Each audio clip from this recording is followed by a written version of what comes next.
Hey everybody, Mike Wardinsky here from Wardinsky Photo, aka naturemike.com. Today I'm going to be showing you how to import photos into Lightroom Classic, both through a memory card and also from your hard drive, so you can kind of see how that works both ways.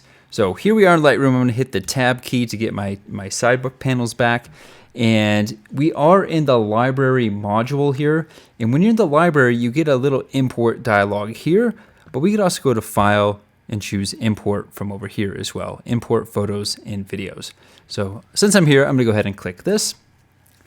And before we do anything here, we kind of wanna make sure that we know what's happening.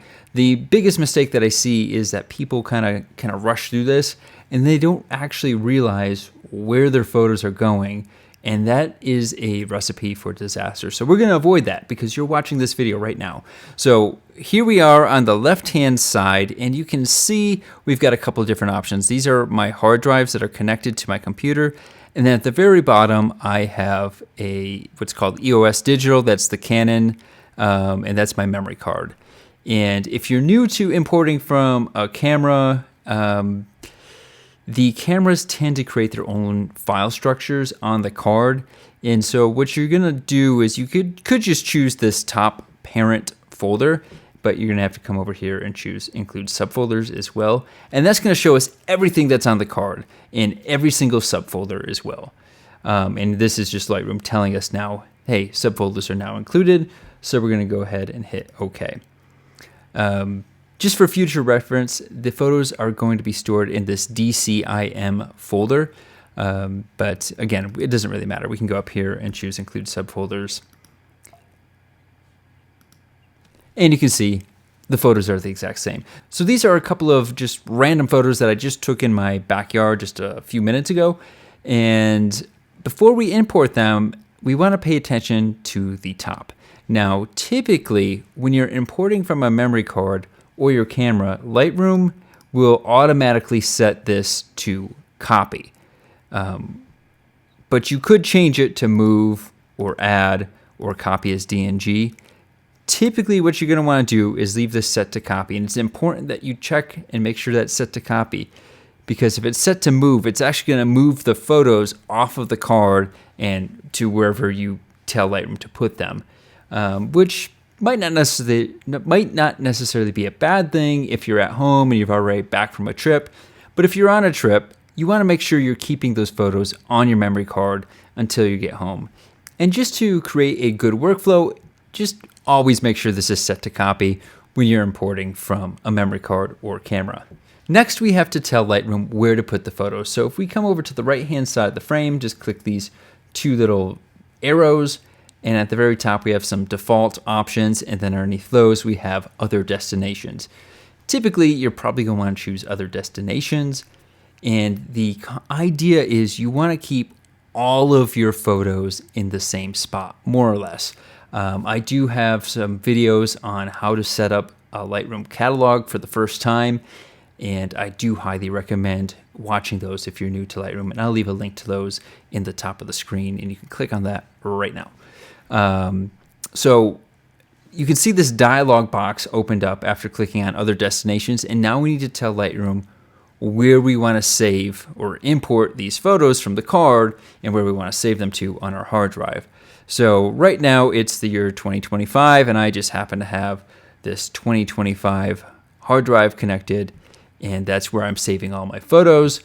And actually this one's called second half. And so we're going to click there, and then I'm going to choose second half 2025 photos, because that's where all of my Lightroom photos are. And if I click on 2025, there it is. You can see these are the second half of the year that I've taken. And you can see I organized by date, so we're going to continue to do so. Now, I don't need to click on this 2025 because Lightroom would automatically create another 2025 folder within if I did. So we're going to click the very top parent folder, which is second half 2025 photos. But before I do the import, I want to show you some things first. So I'm going to back out of this. And over on the right-hand side, we have file handling. And if you click this triangle, it'll open up. You have a couple of options. I highly recommend checking don't import suspected duplicates. This will allow Lightroom to kind of look at your catalog, and say you're out on a trip and you've been shooting for multiple days in a row. If you've already imported those photos into Lightroom, Lightroom will do its best to detect them and not import them a second time. This is really useful. I highly recommend this. You could build smart previews. Smart previews are useful when you want to edit photos on a drive that aren't connected to the computer.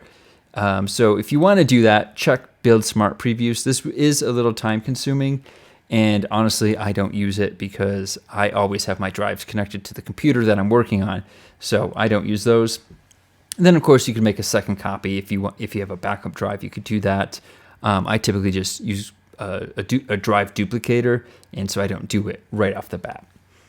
Next, we have file renaming. You can rename the files if you want to. I typically don't. I just let them be the camera manufacturer's naming system, and I call that good enough.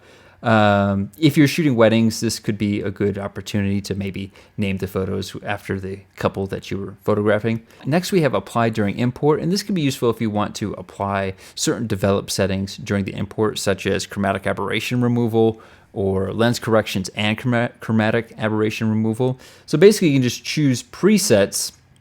Any preset that you have in your Lightroom library, you can actually use right here. So again, I like to leave mine set to CA corrections, which is chromatic aberrations. Next, we have destination. And at the top, you can tell Lightroom if you want to put the photos into a subfolder. You can tell it how to organize by date into one folder, by original folders. I typically like to organize by date, and you can set the date format however you want. The reason I organize by date is because Lightroom automatically remembers your import settings. So once I import once, it's going to remember all of these settings. So if I organize by folders and I put it into a subfolder and give it a name like, let's just say Yosemite, if I forget to change this, the next time I import, Lightroom's going to put the photos from Yellowstone or Kenya or wherever you were into this Yosemite folder. And so I'd rather change the names of the folders after the fact. So I'm going to uncheck this, move this back to by date. And again, you can set the date format however you want. And then lastly, underneath the date, we have our hard drives. And this is sort of a roadmap showing you where your files are going to go. And I'm actually going to move this. I'm going to change this to other destinations because Lightroom's kind of glitching out on me right now. So I'm going to move this to my 2025 Wardinski photo and organize by name. We're going to go to Wardinski photo. Here's my photos folder. And then I'm just going to click there and hit choose. And now you can see this is sort of our roadmap of where these files are going. And again, we didn't click on the 2025 folder that was already there because it would have added a second one, which it looks like I accidentally did in the past. Oops. But anyway, we chose our parent folder, 2025 photos folder, and then you can see our 6 images are going into 2025. And if we follow this down a little bit further, here's today's date, 2025/08/29. 6 photos are going to go in this folder that is about to get created. So that's how the import goes. We've kind of double checked everything. Now we're ready to import. And we're going to just choose import. And you can see Lightroom is doing its thing. It's going to load over here, a little progress bar, and then eventually we'll see the photos pop up. Here they are. And if we go to our 2025 drive, that's second half, let's go to 2025. And there it is. Scroll down to the bottom. There's today's date, and there's our photos.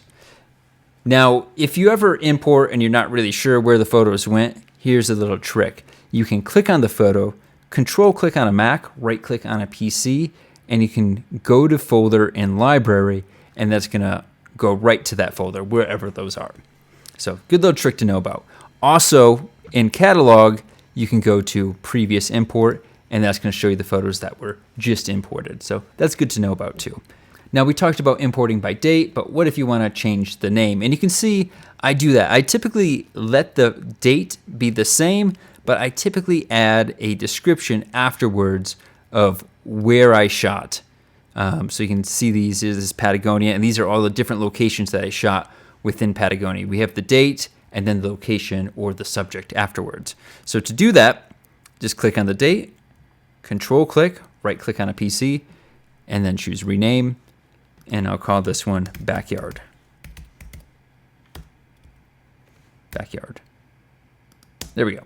And hit save. Okay. So you guys still with me? Now we're going to talk about importing from a hard drive.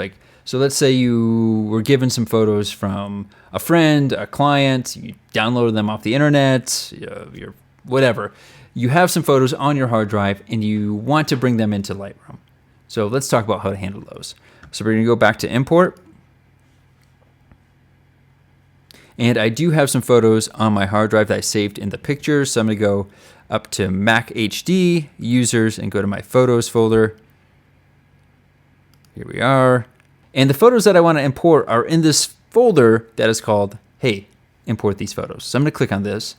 And I've got 3 photos of adorable baby animals. And I'm going to bring them into my Lightroom catalog. Now, again, we have options.